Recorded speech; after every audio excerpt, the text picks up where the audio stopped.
दर्शकवृन्द नमस्कार। नेपालमा पछिल्लो पटक कोरोना संक्रमितको सङ्ख्या 23,000 हाराहारीमा पुगेको छ, जहाँ 75 जनाले ज्यान गुमाएका छन् भने पछिल्लो पटक 16,353 जना उपचारपछि निको भएर घर फर्केका छन्।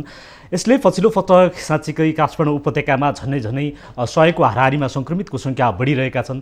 यसले पछिल्लो पटक साँच्चीकै काठमाडौँ उपत्यका साँच्चीकै उच्च जोखिममा रहेको हो कि भन्ने पनि देखिएको छ। विशेषतः तराईका जिल्लाहरू थप जोखिममा छन्, किनकि अहिले 14 भन्दा बढी जिल्लाहरूमा निषेधाज्ञा जारी गरिएको छ र तराईका जिल्लाहरू वीरगञ्ज, सप्तरी र राजविराजका क्षेत्रहरूमा अहिले विशेषतः कोरोनाको हट स्पट जस्तै बनेको छ। विशेषतः प्रदेश नम्बर 2 पछिल्लो पटक कोरोना संक्रमितको सङ्ख्या पनि बढेको अवस्था छ।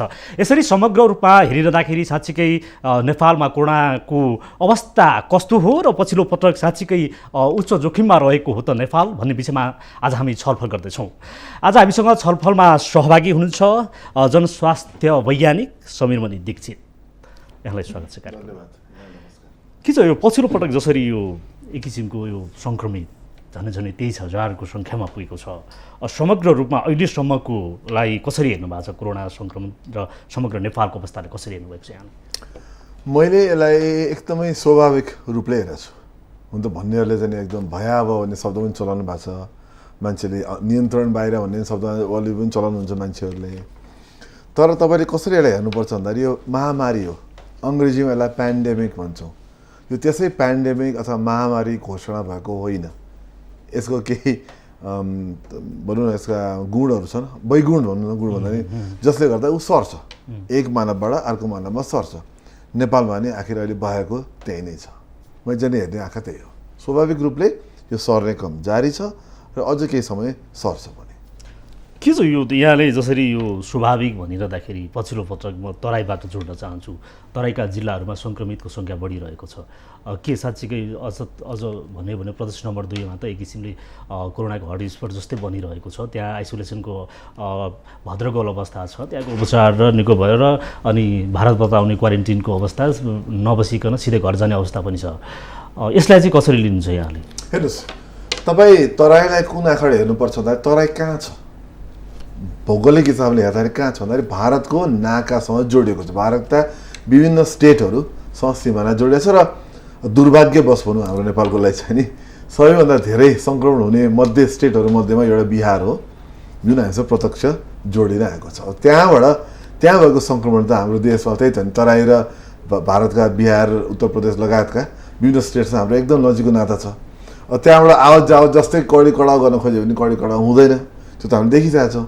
र कुनै न कुनै समयमा त्यहाँ भएको सङ्क्रमण त हाम्रोमा छिर्छ भने त ग्यारेन्टी थियो हामीलाई। यो अहिले होइन, 5 महिना 8 दिन थाहा थियो। आखिर भएको त्यही हो। भारतबाट जो नेपाल फिर्ता हुनुभयो नेपालीहरू, उहाँहरू क्वारेन्टिनमा बस्नुभयो केही समय अथवा बस्नु भएन र उहाँ सरासर आफ्नो घर जानुभयो 14 दिनपछि 15 दिनपछि। र अहिले आएर चाहिँ उहाँ जुन घर जानुभएको छ त्यहाँ घरमा अथवा समाजमा उहाँले सार्न थाल्नुभयो, भएको त्यही हो। र यसलाई चाहिँ एक किसिमले हेर्नु पर्दा चाहिँ हो, झस्से हेर्दा त ओहो सङ्क्रमण भत्ते बढे जस्तो लाग्छ, तर त्यो भत्ते बढेको होइन। बिस्तारै एक किसिमले हेर्ने भने भारतमा जे भइरहेछ हाम्रो नेपालमा देखिएको मात्रै हो। भनेपछि यो पछिल्लो पटक जसरी भयावहको स्थिति भने होइन।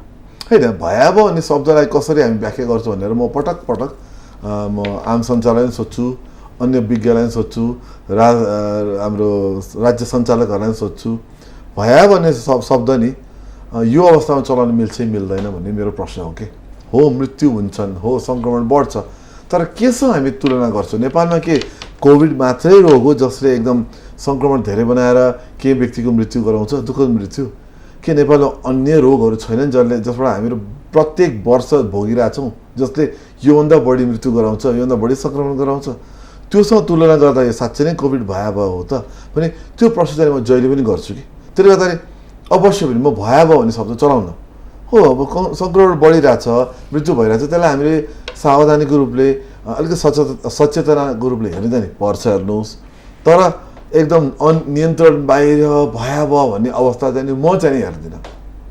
किन यो हुन सक्ने अवस्था त देख्नुहुन्छ कि हुन्न यहाँले? जसरी भारतमै पछिल्लो पटक तेस्रो मुलुकमा जस्तै विश्वभरि झन्डै 2 करोड नागेको छ आजै यो सङ्क्रमितको सङ्ख्या। यसले अब नेपालमा पनि 75 जनाको ज्यान गएको छ, यसलाई चाहिँ कसरी लिनुभएको छ कि यो साँच्चीकै सङ्क्रमणबाटै मृत्यु भएको त हो नि, होइन? होइन, सङ्क्रमणसँग मृत्यु त जोड्नै पऱ्यो नि। यदि कोही व्यक्ति चाहे कुनै पनि रोगबाट उहाँको मृत्यु होस् दुःखद हिसाबले, तर यदि उहाँसँग कोरोना सङ्क्रमण छ भने त कोरोनाले गर्दा मृत्यु भयो भने त त्यो विश्व स्वास्थ्य सङ्गठनको मापदण्डमै पर्छ कि, त्यसले गर्दा त्यसबाट हामी उम्किन पाउँदैनौँ। तर हामी यो पनि बिर्सिनु भएन कि हाम्रो देशमा वर्षेनी झाडा पखाला, क्षयरोग, अन्य रोगहरू, अन्य दीर्घरोगीहरू, क्यान्सर, मृगोलासँग सम्बन्धित, होइन, सुगर, यी सबैसँग जोडिएका नेपालीहरूको वर्षेनी रोग लाग्ने र मृत्यु हुने क्रम जारी पहिले पनि थियो, अहिले पनि छ, भोलि पनि रहन्छ। हो, कोरोना आयो, त्यसले विश्वव्यापी रूपमा एकदम ठुलो अहिले एकछिन हलचल नै गर्यो। तर हामी के बुझ्नुपर्छ भन्दाखेरि के त्यो रोग जुन किसिमले हामी कहाँ आयो, हामी कहाँ अलरेडी भइरहेका रोगभन्दा त्यस्तो ठुलो रूपले आएको हो त भनेर त्यो प्रश्न सोध्नुपर्छ। म त्यो प्रश्न जहिले पनि सोधिरहन्छु। म भनेपछि जसरी तपाईँले यो स्वाभाविक छ, यो सामान्य छ भनिरहँदाखेरि के साँच्चीको यो केही अब डाक्टर साहबहरूले नै भन्नुभएको छ, होइन, यो चाहिँ समुदाय स्तरमा हो अहिले कोरोना? हेर्नुहोस्, हुनसक्छ, होइन भन्दिनँ म, किनभने यति धेरै मान्छे सङ्क्रमित भएर अब अहिले तपाईँले नि भन्नु वीरगञ्ज, विराटनगरतिर कतिवटा जिल्लाहरूमा त निषेधाज्ञा पनि जारी भइसकेको अवस्थामा केही नभएर त भएन। यत्रो भनौँ न 22-23 हजार व्यक्तिहरूमा सङ्क्रमण देखिएको छ, जुन सीमित परीक्षणको आधारमा भनिएको हो, होइन। त्यो 23 हजारभन्दा बढी पनि हुनसक्छ, त्योभन्दा 10 गुणा बढी पनि हुनसक्छ। तर जबसम्म परीक्षण हामी गर्दैन हामीलाई थाहा हुँदैन। तर जे भए पनि समुदायमा छ छैन भने मेरो लागि चाहिँ महत्त्वपूर्ण प्रश्न हुन छोड्यो। अब कुनै समयमा थियो, किन महत्त्वपूर्ण हुन छोड्यो भन्दाखेरि जे भए पनि हामीले हेर्नुपर्छ त्यो सङ्क्रमणको निष्कर्ष के त, त्यसले गराइरहेको छ के छ। कसैलाई सङ्क्रमण हुन्छ आफै ठिक हुन्छ भने त्यो महत्त्वपूर्ण रहेन, तर त्यसले जोखिम समूहमा पुगेर मृत्यु गरायो अथवा कोहीलाई एकदम ठुलै रोग निम्त्यायो अथवा समाजमा सबैजना भक्काभक बिरामी हुन थाले भने बल्ल त्यो महत्त्वपूर्ण हुन थाल्छ कि। त्यो भएको छ कि छैन भन्ने प्रश्न मेरो लागि महत्त्वपूर्ण हो।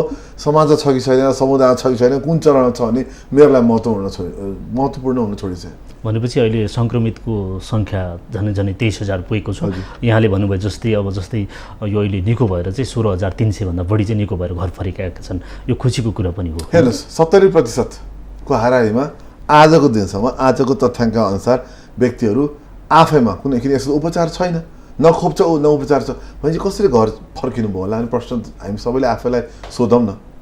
कुनै जादुले त भएन। नेपाल मात्र होइन, संसारभरि नै 80देखि 90% को त लक्षण पनि एकदम कमजोर हुन्छ। र अहिले संसारकै, म तपाईँलाई थपिदिइहाल्नु, नेपालको छोडिदिउँ, संसारकै तथ्याङ्क हेर्ने हो भने 97% ठिक भइसकेको छ। मृत्यु 3% देखिएको छ। 3 हो। अब कोरोनामा 3% भन्दा पनि धेरै नै हो, तर त्यही कोरोना 97% भन्दा कति हो? यति धेरै मान्छेको आफै ठिक भइरहेछ। नेपाल पनि त्यही देखिएको छ। नेपालमा त 99% होइन 98.7% ठिक भएर गइसक्नु भएको छ। 0.3% मृत्यु भएको छ, होइन। भनेपछि हामी कहाँ छ भन्ने कुरा चाहिँ नि त्यसबाट हेर्नु पऱ्यो कि हामीले, बुझ्नुभएको छ नि। हो, त्यसै हेर्दाखेरि चाहिँ मान्छे धेरै त सङ्क्रमित हुने मध्येमा धेरैभन्दा धेरै त ठिक हुने रहेछ नि त। त्यसले त हामीले कतै चाहिने भन्दा बढ्ता कोभिडलाई चाहिने भन्दा बढ्ता ध्यान दिएको त होइन भन्ने प्रश्न त गर्ने बेला भएन। अब 8औँ महिनामा प्रवेश गर्दाखेरि सङ्क्रमणको जसरी यहाँले भन्नुभयो यो निको भएर घर फर्किनेको सङ्ख्या चाहिँ बढी प्रतिशतमा छ, झनै 98% भनिरहँदाखेरि यो पछिल्लो पल्ट यो चीनमै, होइन, यो पछिल्लो निको भएर घर फर्केकाहरूकोमा चाहिँ सङ्क्रमण फोक्सोमा अलिकति सङ्क्रमण भएको पनि देखियो, होइन। यसलाई चाहिँ यो साँच्चीकै यो पछिल्लो पल्ट निको भएपछि पनि सङ्क्रमण चाहिँ हुने रहेछ, त्यसको असरहरू चाहिँ पर्ने रहेछन्, होइन? जरुर। हेर्नुहोस्, धेरै यस्ता रोगहरू छन् जसमा चाहिँ नि ठिक भइसकेपछि पनि केही समय त रहिरहन्छ नि त्यसको अब के भने साइड इफेक्ट्स भनौँ न, त्यो हुनसक्छ। आखिर यो कस्तो भाइरस छ भन्दाखेरि यसले गरेर फोक्सोलाई सङ्क्रमण गर्छ, अतिक्रमण गर्छ, सङ्क्रमण गर्छ, बिगार्छ भनौँ न। त्यहाँ एकचोटि कडा रोग लगाइसकेका मान्छेहरू साधारण सङ्क्रमण निक्लिरहेर त केही पनि फरकै परेन। तपाईँ जुन भन्नुभयो त्यो त साधारणलाई त त्यो 97 नेपालको हकमा 98.7%, संसारको हकमा 97% लाई त त्यो लागु भएन नि त। अति नै कडा भएकाहरूमा यो लागु हुन्छ कि। अति नै कडा भएका भनेको 10% जतिमा चाहिँ नि यो सङ्क्रमण ठिक भइसक्दाखेरि पनि केही न केही दीर्घ साइड इफेक्टहरू हुन्छ, फोक्सोमा एकदम नकारात्मक प्रभावहरू पर्छ लामो समयसम्म भन्ने कुरा छ।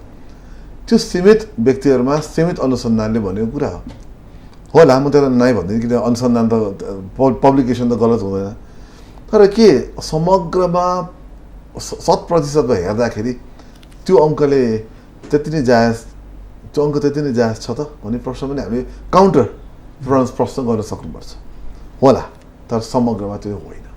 यो मैले अब नेपालमा मृत्यु भएकोहरूमा जोड्न चाहेँ, जसरी 75 जनाको मृत्यु भएको छ।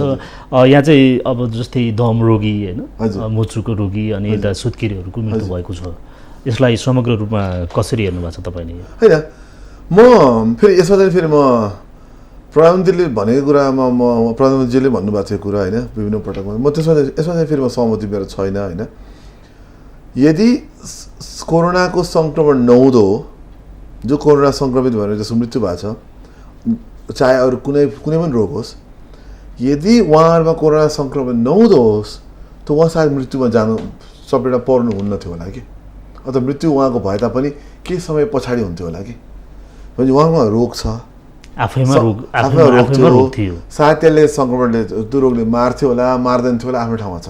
तर कोरोना सङ्क्रमण भएपछि के भयो त भन्दाखेरि त्यो रोगको उहाँलाई प्रेसर अझ बढी पर्यो, त्यो रोगको भनौँ डरलाग्दोपन अझ बढी निक्ल्यो र त्यसले उहाँलाई मार्यो।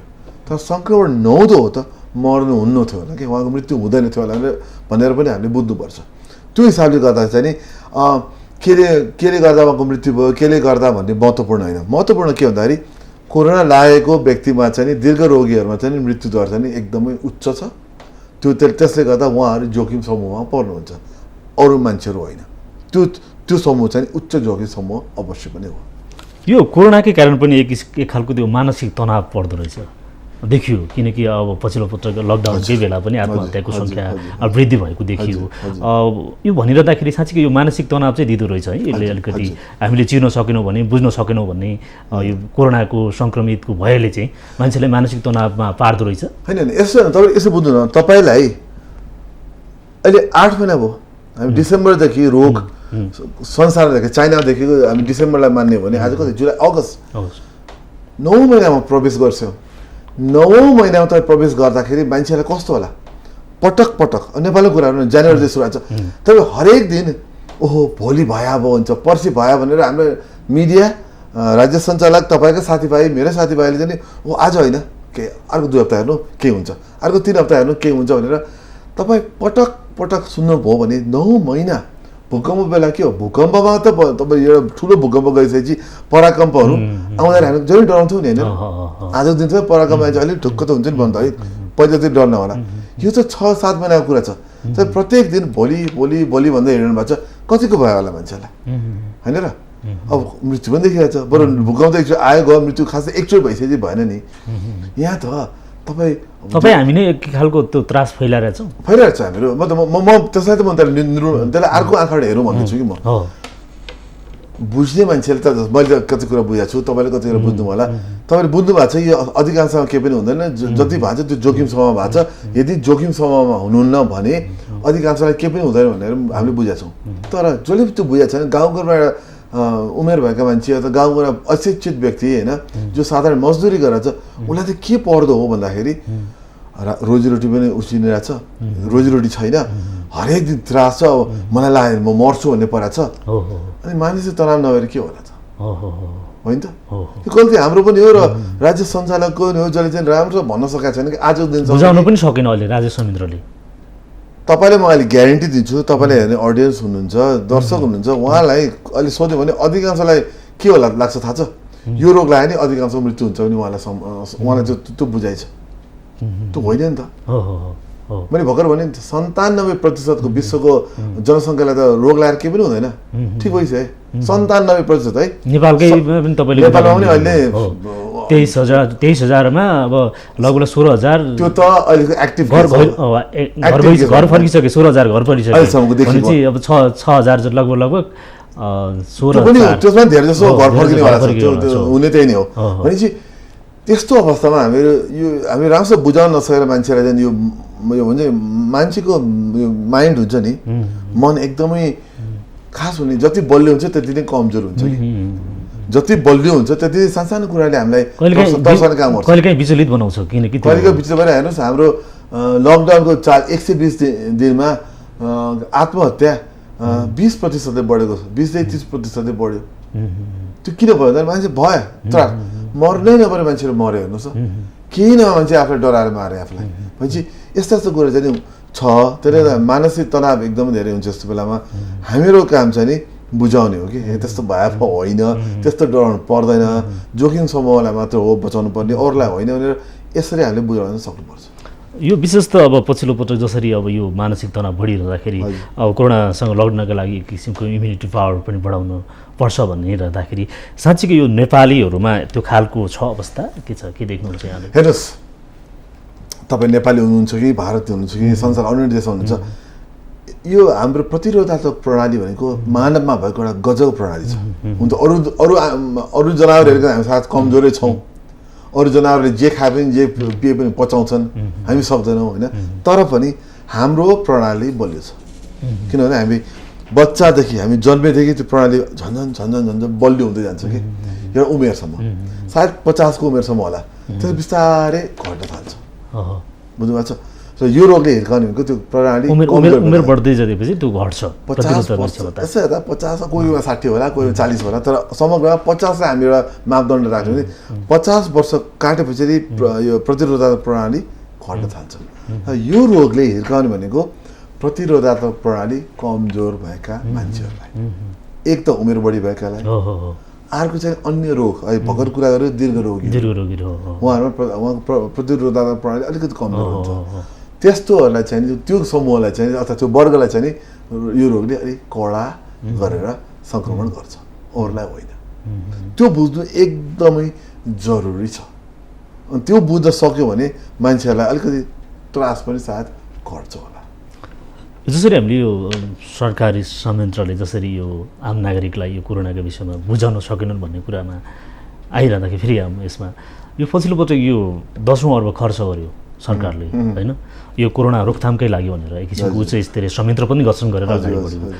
यसको काम कारबाहीलाई अहिलेसम्म तपाईँ कसरी हेर्नु भएको छ? अहिलेसम्म लकडाउन गरिसकेपछि, लकडाउनको अन्त्य भइसकेपछि र आजसम्म उपत्यकामा एक किसिमको झनै 100को हाराहारीमा सङ्क्रमित देखिरहँदाखेरि कोरोना रोकथामका लागि गरेका काम कारबाहीलाई कसरी हेर्नु भएको छ? मलाई मान्छेले जसले चिन्छन् एक किसिमले सकारात्मक आलोचकको रूपले चिन्छन् कि मलाई, सायद त्यही कारण होला प्रधानमन्त्रीको विज्ञ समूहमा मलाई बोलाइयो, जबकि मैले आलोचना त गरिरहेको छु, प्रधानमन्त्री स्वयंलाई मैले आलोचना गरेको छु उहाँको बोलीमा, तर म सकारात्मक कोणबाट बोल्छु कि कसरी यसलाई सुधार्ने भनेर कि। जस्तै म पहिले पटक भनेको छु, जब राज्यले लकडाउन पहिलो लकडाउन गर्यो त्यो ठिक थियो, चैत 11 म गते पनि बिर्सेँ, तारिक पनि बिर्सेँ, सम्झाउनु भयो, धन्यवाद। त्यो बेला ठिक थियो, त्यसले 120 दिनको लागि चाहिँ ठिक थियो, छैन आफ्नो ठाउँमा छ। सुरुको 1 महिना ठिक थियो भन्छु, त्यसपछि नचाहिने हिसाबले बढ्यो भन्छु म। परीक्षणको दायरा बढ्यो त बढेन। आजको दिनसम्म नि हुन त भन्नुहुन्छ स्वास्थ्य मन्त्रीज्यू हामीसँग 22,000 प्रतिदिन गर्ने क्षमता छ भन्नुहुन्छ, त गर्नुहुन्छ 7,000, त्यो ठिक गर्यो त गरेन। क्वारेन्टिनमा मान्छेहरू आफै झाडा पखाला लाएर आत्महत्या गरेर मरे, महिला पनि सुत्केरी महिला पनि, त्यो ठिक गर्यो त गरेन। क्वारेन्टिनमा 14 दिन राखेर बिना परीक्षण घर समाजमा पठाइदियो, त्यो ठिक गर्यो त गरेन, कुनै ठिक गरेन नि। तर कहाँ ठिक गर्यो भन्दा लकडाउनमा ठिक गर्यो। अहिले निर्णयहरूमा विज्ञहरूसँग परामर्श गरेर लियो, प्रधानमन्त्रीज्यूले आफै विज्ञहरू परामर्श गरेर अहिले लकडाउन फेरि कडा लकडाउन थपेन, त्यो गजब गर्यो, ठिक गर्यो। स्मार्ट लकडाउन भन्ने कुरा सुरु गर्यो, त्यो एकदम ठिक गर्यो। पछि ठिक भन्ने ठाउँहरू पनि छन् कि, तर बेठिक भन्ने ठाउँहरू पनि छन्। त्यो बेठिक भएको कुरालाई सुधार्न एकदम जरुरी छ भने अब हामीहरूले त्यो परीक्षण यताउतिमा जाने होइन कि, अब चाहिँ कडा सङ्क्रमितहरूलाई चाहिँ के गर्नुपर्छ, अबको समय चाहिँ अस्पताल, भेन्टिलेटर, अक्सिजनतिर जाने हो, परीक्षणलाई पनि सँगसँगै राखेर। त्यहाँ राज्यले ठिक गर्छ बेठिक गर्छ, अब अर्को 1-2 महिनामा हामी फेरि त्यसको हामीहरू हेरौँला नि।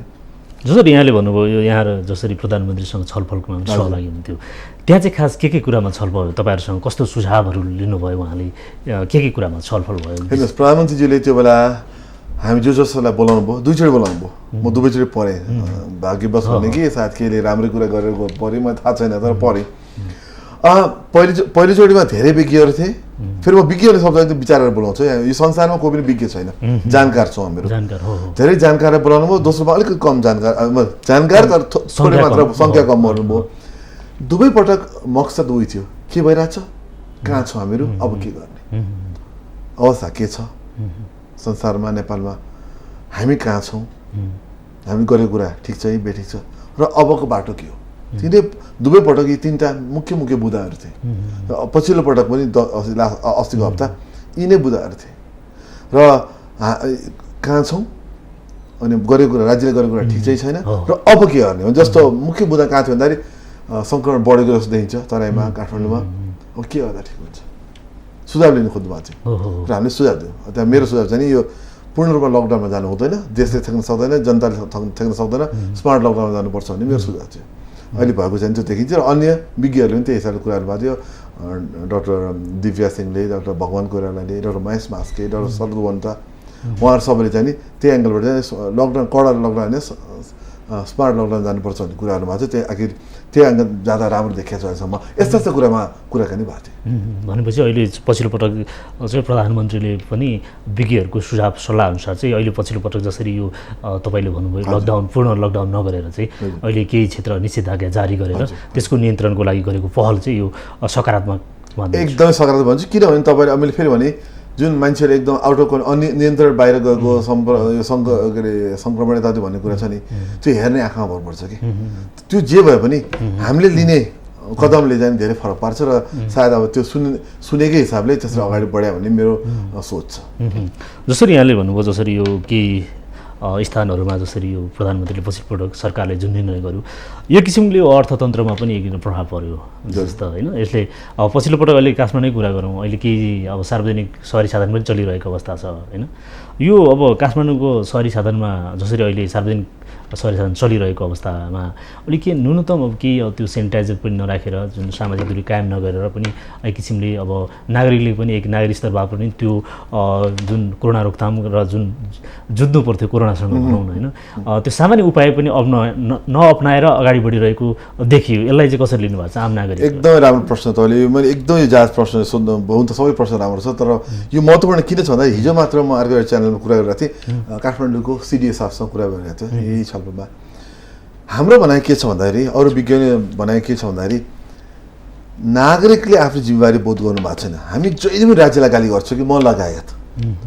यदि राज्यलाई जिम्मेवार बनाउने हो र गाली गर्ने हो भने, आलोचना गर्ने हो भने आफूले गर्ने कुरा गराएको छैन भने सोध्न जरुरी हुन्छ कि म एउटा नागरिकको हिसाबले मैले जिम्मेवारी बोध गराएको छु त। मैले बाहिर सडकमा मास्क नलागिकन गएको छु छैन, मास्क लगाएको छु छैन। मैले बाहिर सडकबाट घर फिर्ता आएपछि तुरुन्तै हात धोएको अथवा सेनिटाइज गराएको छु कि छैन। मैले मेरो साथीहरूलाई भेट्दाखेरि काम विशेषमा त्यस्तै होइन, अथवा मेरो कार्यस्थलमा मैले मास्क लगाएको छु कि छैन, मैले दूरी मेन्टेन गरेको छु कि छैन, यो त मेरो जिम्मेवारी हो नि। राज्य आएर मेरो अफिसभित्र आएर मैले के गरेको छु भनेर हेर्दैन, मेरो घरभित्र आएर हेर्दैन उसले, यो जिम्मेवारी त ममा हो नि त। राज्यले प्रत्येक व्यवसायभित्र छिरेर निगरानी गर्न सक्दैन, जिम्मेवारी मेरो हातमा छ। त्यो मैले गरेको छु कि छैन भने मेरो हातमा छ भने चाहिँ मैले जिम्मेवारी बोध गरिनँ भने ममाथि कारवाही हुनुपर्ने कि नपर्ने हो, म त्यही भन्दैछु। मैले जिम्मेवारी बोध गरेको छैन। यदि तपाईँले भने जस्तो बसमा मान्छे खाताघात गरेर दूरी पनि कायम गरेको छैन र हात पनि सफा गर्ने सानिटाइज गर्ने व्यवस्था गरेको छैन, त्यो बसलाई अझै रोक्नु पऱ्यो। त्यो व्यवसायलाई कारवाही गरेर आजदेखि त्यो बस रोकिदिनु पऱ्यो सिधो। उसलाई गर्न सक्दैन, व्यवसायमा यातायात व्यवसाय महासङ्घलाई समात्नु पऱ्यो, कारवाही गर्नु पऱ्यो कि तपाईँहरूको निगरानी पुगेर भन्नु पऱ्यो, सचेत गराउनु पऱ्यो। त्यो राज्यको काम हो। फेरि म त्यस्तो बसमा चढ्नै भएन हजुर, दुवैतिर जिम्मेवारी छ हेर्नुहोस् होइन, तर गर्नु पऱ्यो। हामी अब यताबाट नागरिक खालि राज्यलाई गाली गर्ने चाहिँ आफू के नगरे, उता राज्यले चाहिँ होइन नागरिकले गर्दैन मैले के गर्ने भने भन्नु भने राज्यले कारवाही गर्नु पऱ्यो। सुरक्षा संयन्त्रको काम के त यस्तो बेलामा, एउटा तपाईँको पसल छ, तपाईँको पसलमा 50 जना ग्राहक आउनुहुन्छ प्रत्येक दिन, तर तपाईँले एकजना ग्राहक पनि मास्क नलागेर तपाईँ भित्र आएन, उसले कि तपाईँले भित्र प्रवेश दिनु भएन कि तपाईँले उसलाई सेवा दिनु पर्यो, यति गर्न नसक्ने हुन्छ। राज्यले यस्तालाई समात्नु पऱ्यो कि व्यापार गरेर पनि एउटा तपाईँको जसरी भन्नु तपाईँले व्यापार गरेका छन् होइन, 14-15 जनाको एउटा रेस्टुरेन्ट खोलिरहेका छन्, हामी देखिरहेका छौँ, तर एउटा सामान्य सेनिटाइज पनि राख्न सक्दैन। त्यो त एक किसिमले नागरिकको हैसियतले, व्यापारीको हैसियतले पनि एक किसिमले तपाईँको त्यो सेनिटाइजर राख्नुपर्ने कर्तव्य त हो नि होइन। सेनिटाइज छोडिदिनुहोस्, मास्क पनि नलाउने, एकदम साधारण प्रश्न। तपाईँ दर्शक कसैले व्यवसायी हुनुहुन्छ भने एउटा मास्क लाउन गाह्रो र तपाईँको पसलभित्र छिर्ने जो कोहीलाई मास्क नलाइकन म छिराउन सक्दिनँ भन्ने हिम्मत छैन। पैसा महत्त्वपूर्ण कि स्वस्थ हुनु महत्त्वपूर्ण। त्यो एकजना सङ्क्रमित तपाईँको पसल छिरेर अरूलाई सार्यो भने कसले जिम्मेवारी दिने भनेपछि यी कुरा दुवैतिर छन् कि दुवैतिर परस्पर जिम्मेवारी छ। हेर्नुहोस् सबैले गर्नु पर्यो त्यो भने मात्र सङ्क्रमण कन्ट्रोल गर्न सक्छ। र विशेष गरी यो यातायातको कुरामा चाहिँ नि यदि हामी दूरी मेन्टेन गरेर चलाउन सक्दैनौँ रोक्दिउँ अहिले जोर बिजोर प्रणाली छ त्यो चाहिँ म फेरि गलत भन्छु। गलत हो, जोर बिजोड एकदमै गलत हो। कि सबैलाई दिनु पऱ्यो कि सबैले रोक्नु पऱ्यो। जोर बिजोड गर्दा के हुन्छ थाहा छ, खाँदाखाँद बढ्छ। किन जोरको दिन बिजोड चलाउन पाउँदैन अनि नागरिकलाई त अफिस जानु पऱ्यो नि, हामी कार्यालय त रोकेका छैनौँ, व्यवसाय त रोकेका छैनौँ, मान्छे काम चाहिँ आउनु पऱ्यो। थप जोखिम बढ्ने भयो झन्। अन्त अब त्यही दुईवटा बस सट्टामा एउटा बस भएपछि पहिले 30 जना एउटा बस चढ्नुहुन्थ्यो, दुईवटा बसमा चढ्दै 15 जना हुन्थ्यो भने अब त 30 जना एउटै बसमा जानुपर्ने भयो नि त बाध्यता। अनि के हुन्छ, सङ्क्रमण बढ्दैन भन्दाखेरि त्यो पनि गलत निर्णय हो राज्यको। त्यो निर्णय हामीले कदम कदापि हामी कहीँ पनि दिएका थिएनौँ। भनेपछि मास्क लाउने, दूरी कायम गर्ने, तर सेवा सुचारू गर्नुपर्छ भन्ने सोच मेरो हो। यो के छ, भर्खर हिजो मात्र गृह मन्त्रालयले एउटा विज्ञप्ति जारी गरेको छ, त्यहाँ चाहिँ 3000 भन्दा बढीलाई चाहिँ मास्क बिना हिँडेको अवस्थामा चाहिँ नियन्त्रण गरेर सोधपुछ पश्चात पठाइएको छ भनेको छ। तपाईँले भन्नुभयो जस्तै ठिकै छ, अहिले पछिल्लो पटक जसरी यो मास्क लाएन यो कारवाही गर्नुपर्ने एक किसिमको एक खालको छ र दुवै तर्फबाट तपाईँले भन्नुभयो सरकारी र नागरिक स्तरबाट पनि आफ्नो भूमिका निभाउनु जरुरी छ। तर यसो भनिरहँदाखेरि साँच्चीकै पछिल्लो पटक यो केही समय अगाडि मास्कको पनि अभाव थियो होइन, यो बेलामा सरकारले मास्क वितरण गर्ने कि नगर्ने? हेर्नुहोस् मेरो विचारमा गर्नुपर्छ।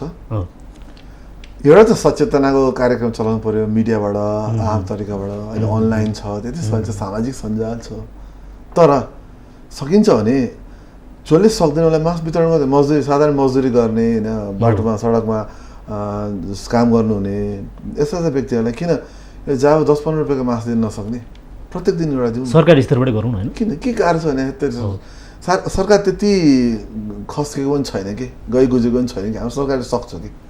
अरब तपाईँले कुरा निकाल्नु अरबको पैसा खर्च गरेर नचाहिने आरडिटी किन्न सक्ने सरकारले चाहिने कामबाट मास्क किन्न सक्दैन। 10-15 रुपियाँ पर्ने, अझ सरकारले बल्बमा किने त 5 रुपियाँ पनि पर्दैन होला, 2 रुपियाँ आफूले बनाउनु सकिन्छ नि त, बनाइ पनि रहेछ नि। त्यसले गर्दा गर्न सक्छौँ कि गर्नु पऱ्यो जस्तो लाग्छ मलाई। त्यति मात्र होइन, ठाउँ ठाउँमा पानीको हात धुनलाई पानी राख्दैछ, पानीको भाँडो राख्दैछ अरे पानी नै छैन, त्यो निरन्तर हेर्नुपर्ने होइन र मोनिटरिङ गर्नुपर्ने होइन र।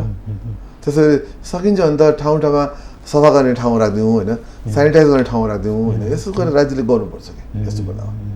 यो जस्तै अब हिजोकै पत्रकार नियमित पत्रकार सम्मेलनमा चाहिँ 75% मात्र मास्क लाउने पाइँदो रहेछ, किनकि जनस्वास्थ्य तथा जनसङ्ख्या मन्त्रालयको प्रवक्ताले भन्नुभएको थियो हिजोको नियमित पत्रकार सम्मेलनमा।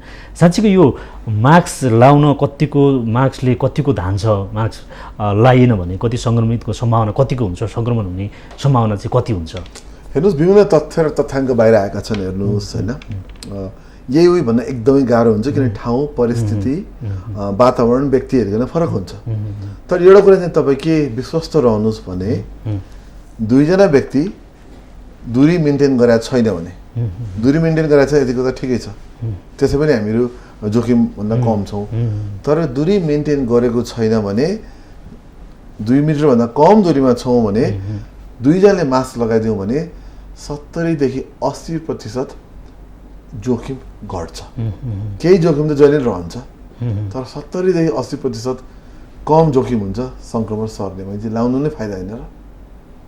कुन खालको मास्क त्यस्तो केटागोरी छ? अब यसो हेर्नुहोस्, हामी एकदम निचोडमै एकदम सूक्ष्म रूपले हेर्ने हो भने एउटा निचोडै निकाल्ने हो भने त सबैभन्दा राम्रो मास्क त एकदम त्यो N95 KN95 नै हो।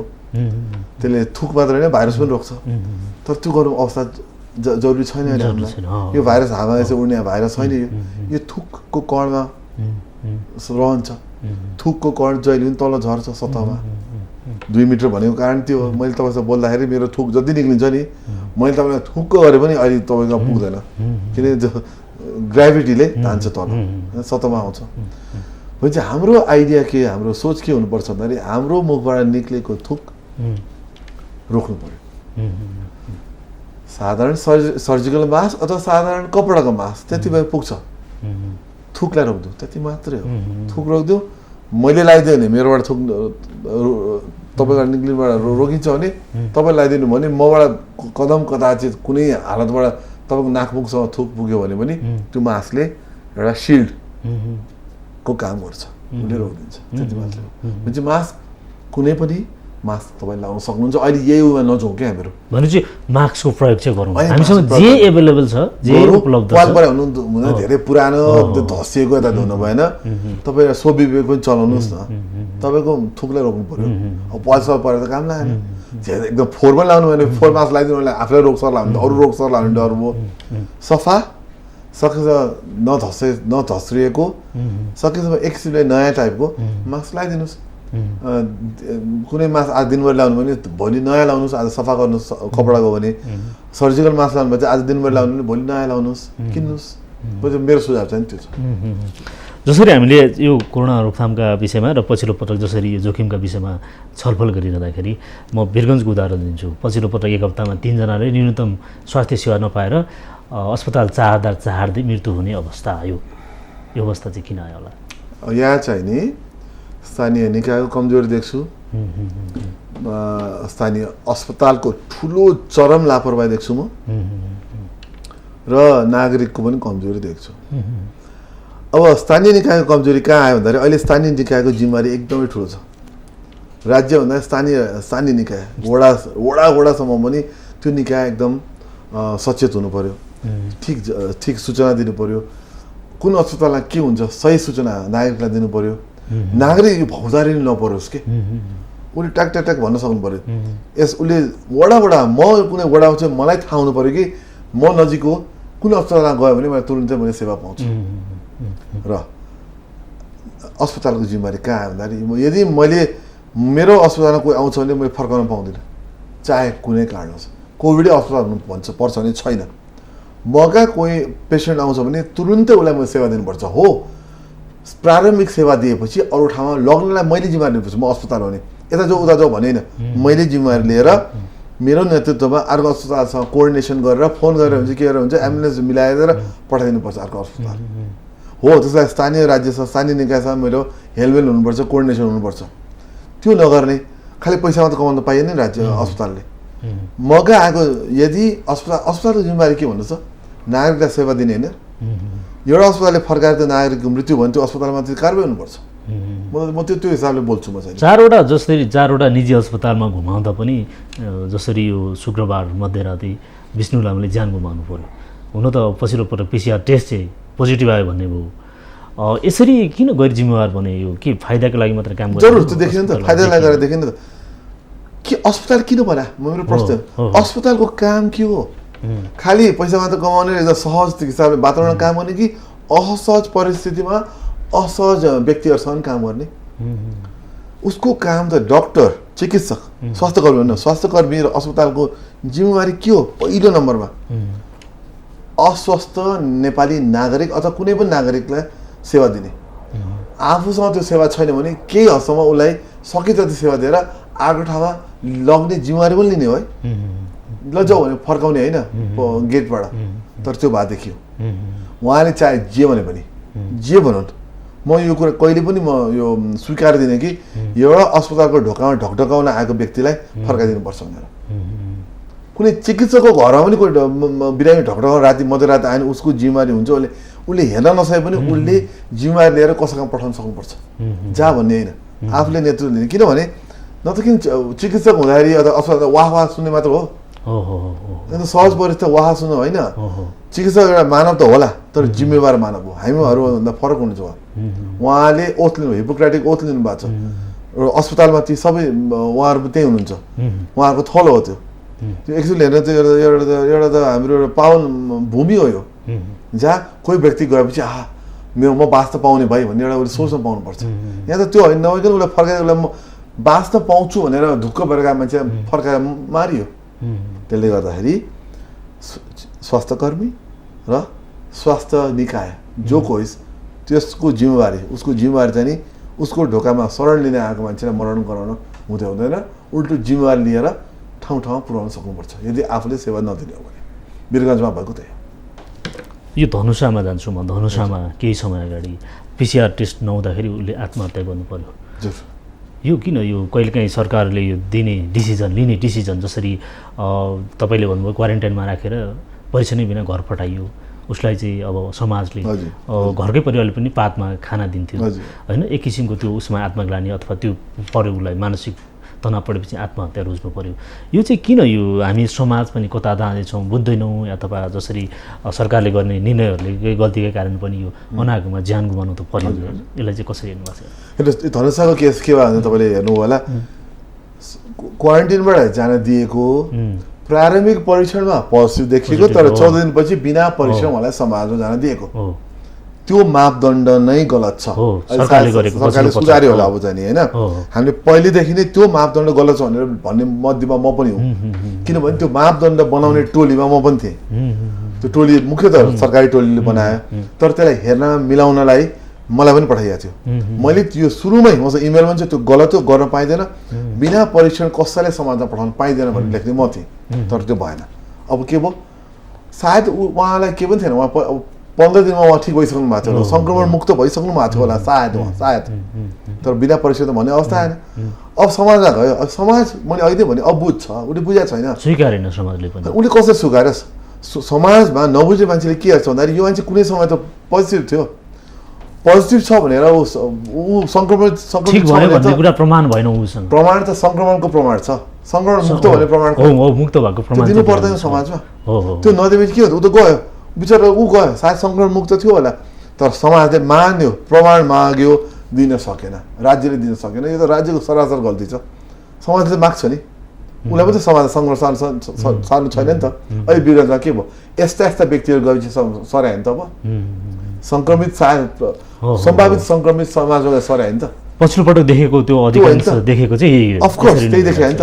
सो बिचरा धनुषाको त्यो व्यक्ति युवा के भयो त, समाजले तिरस्कृत गर्न थाल्यो उसलाई, उसँग न प्रमाण छ, ऊ न प्रमाण जुटाउन सक्छ, न ऊ समाजमा छिर्न सक्छ, न उसँग जागिर, अब कसै जागिर पनि दिँदैन उसलाई, काम पनि दिँदैन। अब के भयो त, उसँग अरू बाटो के थियो, आफूलाई मार्नु बाहेक। र राज्यले उसलाई राम्रोसँग सुसूचित किन गरेन, तिमी ठिक छ अहिले केही समय अलिकति होल्डमा बस, पछि सबै थोक मिल्छ, अहिले होल्डबाट बरु हामी परीक्षण गराउने गर्छौँ, अहिले चाहिँ हामी जिम्मेवारी लिन्छौँ, आऊ भनेर बस यहाँ बसोबास गर भनेर भन्नु किन छैन? त्यो वडाले, त्यो समाजले, त्यो स्थानीय निकायले किन भन्नु छैन? यो त सरासर गल्तीको, एकदम सरासर। यहाँ त स्थानीय राज्यको, स्थानीय निकायको यस्तो चरम लापरवाही देखिरहेको छु म। त्यहाँ को कोलाई कारवाही गर्नुपर्छ। म त यहाँ कारवाही गर्ने धेरैजना देखिरहेको छु कि म। भनिदिनुहोस् न, को कोलाई कारवाही गर्नु? होइन, राज्य जो धनुषाको केसमा त त्यो परीक्षण नगराउने व्यक्तिहरू, राज्यमा निर्णय गर्ने व्यक्तिहरू, दोस्रो स्थानीय सरकार, स्थानीय निकाय, उसले किन उसले त्यो परीक्षण किन गराइदिएन त्यसपछि? कि समाजमा सिरोबाट त उसको थ्रु जानु पर्यो नि त, उसलाई त थाहा हुन्छ नि त। पहल त गर्न सक्नुपर्ने नि, सरकारले निर्णय गरे पनि स्थानीय तहले त्यो पहल गर्नु पर्थ्यो। यसमा त म समाजलाई त्यही दोष दिन चाहन्न। समाजले उसको हक छ कि म भित्र छिरेको जो कोही सङ्क्रमण मुक्त छ भने के थाहा पाउनु पर्यो कि उसलाई स्थानीय सरकारले एक ठाउँमा राखिदिएर चाहिँ ल यो ठाउँमा यस्तो सम्भावित सङ्क्रमित मान्छे यहाँ ठाउँमा बसेको छ, यहाँ चाहिँ हामीहरू जिम्मेवारी लिन्छौँ भनेर उसले भनिदिएपछि समाजले ए ल त्यो हिसाबले म ढुक्क भयो भन्नु पाउनु पऱ्यो नि त। समाजले त ढुक्क हुने अधिकार छ उसको। र अर्को कुरा के बुझ्यो भने धनुषाको कुरा, त्यहाँ शिक्षाको अभाव छ, मान्छेको बुझाइको अभाव छ। यहाँ कति अब बुझेँ भन्ने मान्छेहरू त, कथित बुझ्या भन्ने मान्छेहरू त गलत अभिव्यक्ति दिँदै जान्छन् भने, र अशिक्षाले घेरिएको ठाउँमा उसले त डराउँछ नि, उसले त सङ्क्रमण लाग्छ मर्छु भन्ने डर छ नि समाजलाई। तर त्यो हिसाबले चाहिँ गल्ती निकायको, स्थानीय निकायको छ, र परीक्षण गर्न नदिने नचाहने मापदण्ड बनाउने व्यक्तिहरूको छ। यो चरम लापरवाही देखियो होइन, पूर्ण रूपमा। यो आइसोलेसनमा यो बालबालिका पनि हामीले सप्तरीमा देख्यौँ, हामीले रिपोर्टिङको क्रममा देखाएको थियौँ। हामीले त्यहाँ समयमा खाना नदिने, बिहान 2 बजी खाना दिने, हामीले पनि समाचार प्रसारण गरेका थियौँ। त्यो अवस्था अहिले पनि छ। अब यो आइसोलेसनको व्यवस्था पनि गर्न सकेन, यसलाई चाहिँ कसरी हेर्नु त? अब फेरि दोष दिए जस्तो हुन्छ हेर्नुहोस्। तर कुरा के अहिले त अब सायद अब त्यो अलिकति परिवर्तन पनि होला। यो कुरामा राज्यले म केमा दोष दिन्न, उहाँहरूको यो उहाँहरूको पक्ष त भन्दिनँ, उहाँहरूलाई बचावट एक किसिममा कहाँ दिन सक्छु भन्दाखेरि यो जहाँ जुन बेला क्वारेन्टिन भयो नि, अकस्मात भारतबाट एकदम भर त्यो जमात आयो कि, सोच्यो भन्दा धेरै आयो कि। त्यो चाहिँ राज्यले पनि कुनै समय त्यो अर्गन गर्ने अवस्था थिएन त्यसरी आउन त्यो झरेर आइसक्यो उहाँलाई पनि त्यो स्रोतहरू साधन दिन गाह्रो पऱ्यो कि त्यसले गर्दा त्यहाँ चाहिँ नि अलिकति उहाँहरूलाई केही चाहिँ नि उहाँको दोष छैन भन्ने ठाउँहरू छन् तर त्यसपछिका दिनहरूमा त खाना राम्रोसँग नदिने झाडापखालाई मान्छे मृत्यु भएको छ पानी पिउन योग्य अयोग्य पानी पिउन दिने खाना गरेर सडै गलेको खानेकुरो भन्ने कुरा आएको छ यो त धेरै गल्ती भएको छ त्यसले नजाउँ अब के छ यो जसरी अब सङ्क्रमित भएपछि अहिले पछिल्लो पटक त केही भिआइपीलाई पनि लाग्न थालेको छ उहाँहरू चाहिँ घरमै आइसोलेट हुनुहुन्छ होइन यसलाई कसरी हेर्नु भएको छ जसरी अब स्वास्थ्य मन्त्रालयले पनि घरमै बस्न सकिने मापदण्ड पनि तयार गरिरहेको छ के छ यसलाई कसरी हेर्नुहुन्छ तपाईँ होइन मापदण्ड त आइसकेको छ स्वास्थ्य मन्त्रालयले जारी गरेकै मापदण्डमा अवधि चाहिँ नि सङ्क्रमण छ लक्षण छैन भने घरमै बस्नु भनेको छ त्यो त म एकदम स्वागत गर्छु किन भन्दाखेरि अस्पताल भनेको रोगीहरूको लागेको तपाईँमा भाइरस सङ्क्रमण हुनु भनेको तपाईँ रोगी होइन कि यो बुझ्नु एकदमै जरुरी छ है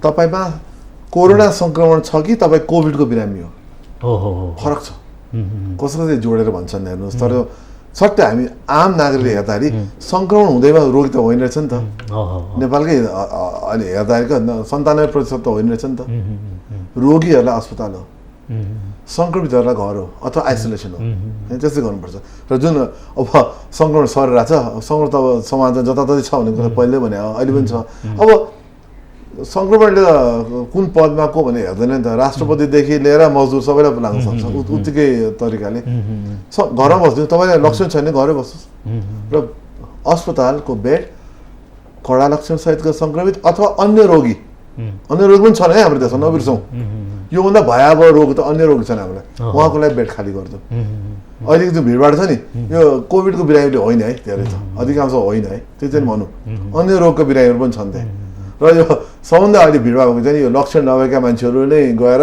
कोरोना सङ्क्रमितले गर्दा बेड भरियो कोभिडले गर्दा बेड भरियो होइन यो हामी अन्त्यमा आइपुगेका छौँ जसरी यो भिडभाडकै कुरा गरिँदाखेरि पछिल्लो पटक यो स्वास्थ्य उपकरण भेन्टिलेटर आइसियुका जस्तै 900 चान्चुन झनै भेन्टिलेटरको अवस्था छ तपाईँले बुदागत रूपमा भनिदिनु सरकारले के गर्नुपर्छ र हामी नागरिकले के गर्नुपर्छ यो कोरोना रोकथामका लागि कोरोना सङ्क्रमणबाट बच्नका लागि भन्नुहोस् अब एउटा कुरा चाहिँ के हामी कन्टिन्यू गरौँ निरन्तरता दिउँ भन्दाखेरि त्यो चाहिँ अब परीक्षणलाई चाहिँ कन्टिन्यू गरौँ बढाउँ परीक्षणको महत्त्व कहाँ छ भन्दाखेरि जो सङ्क्रमित छ उहाँलाई छुट्याउन पाउँछ कि हामीले चाहे घरै जाउँ भन्न सक्छौँ नि त हामी यदि मेरो अफिसमा मैले सबैलाई परीक्षण गराउन पाएँ भने तीमध्येमा कोही सङ्क्रमित देख्यो भने त उसलाई ल लक्षण छैन ल घर जाउँ नि त घरमा गएर बस्नुहोस् भन्न सक्छु नि त मैले त्यो गर्न पाउँछु त्यसले परीक्षणलाई कन्टिन्यू गरौँ र अबको अवस्था चाहिँ के हुन्छ भन्दाखेरि अब अलिकति लक्षणसहितको सङ्क्रमित बढ्ने सम्भावना देखिरहेछौँ किनभने समाजमा जोखिम समूहहरू छ जोखिम समूहमा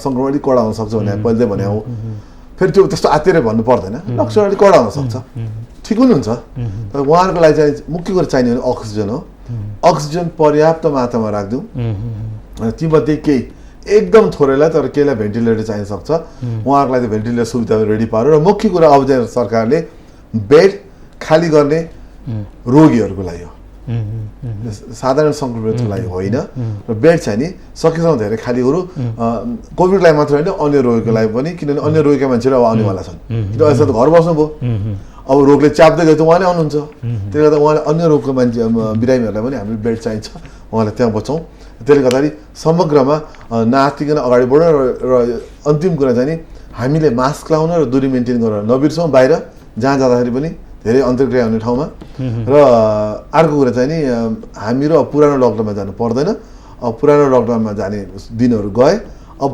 स्मार्ट लकडाउन र दैनिकी सुचारू गर्नेतिर लाग्नु पऱ्यो अब बिस्तारै विद्यालय खुल्नु पऱ्यो एयरपोर्ट खुल्नु पऱ्यो लामो दूरीका बसहरू यातायात सञ्चालन हुनु पऱ्यो अनि सबै कुरा बिस्तारै सुचारू हुनु पऱ्यो तर मास्क र दूरी अपनाएर सामान्य जनजीवन अपनाउनु जानै पर्छ त्यो बाहेक अब कुनै विकल्प छैन हस् यहाँलाई धेरै धेरै धन्यवाद धेरै धन्यवाद दर्शकवृन्द आज हामीले विशेष त पछिल्लो पटक नेपालमा कोरोना सङ्क्रमणको दर बढेसँगै कोरोनाको उच्च जोखिम हो कि यो अवस्था र अबका दिनमा कसरी अगाडि बढ्ने भन्ने विषयमा आज हामीसँग जनस्वास्थ्य वैज्ञानिक हुनुहुन्थ्यो समीरमणि दीक्षित उहाँले पछिल्लो पटक जसरी परीक्षणको दायरा बढाउन सुझाव दिनुभएको छ र समाजमा लक्षणसहितको केही बिरामी बढ्न सक्छ तर त्यति धेरै खतरा नभएको पनि उहाँले सुझाव दिनुभएको छ। त्यस्तै गरी दीर्घ रोगीहरूलाई विशेषतः भेन्टिलेटरको व्यवस्था गर्नुपर्छ र अस्पतालका बेडहरू रोगीहरूको लागि हो भन्दै अस्पतालका बेडहरू खाली गर्न पनि सुझाव दिनुभएको छ र विशेषतः आम नागरिकलाई उहाँले आग्रह गर्नुभएको छ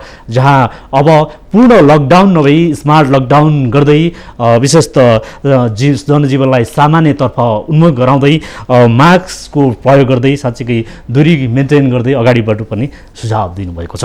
दर्शक आज हामीले विशेषतः कोरोना जोखिममा नागरिक अटेरिका भनेर समग्र नेपालमा कोरोना जोखिम र कोरोना सङ्क्रमणको दरका विषयमा छलफल गऱ्यौँ। हामी एकैछिन व्यापारिक विश्राम लिन्छौँ र विश्रामपछि पुनः उपस्थित हुनेछौँ।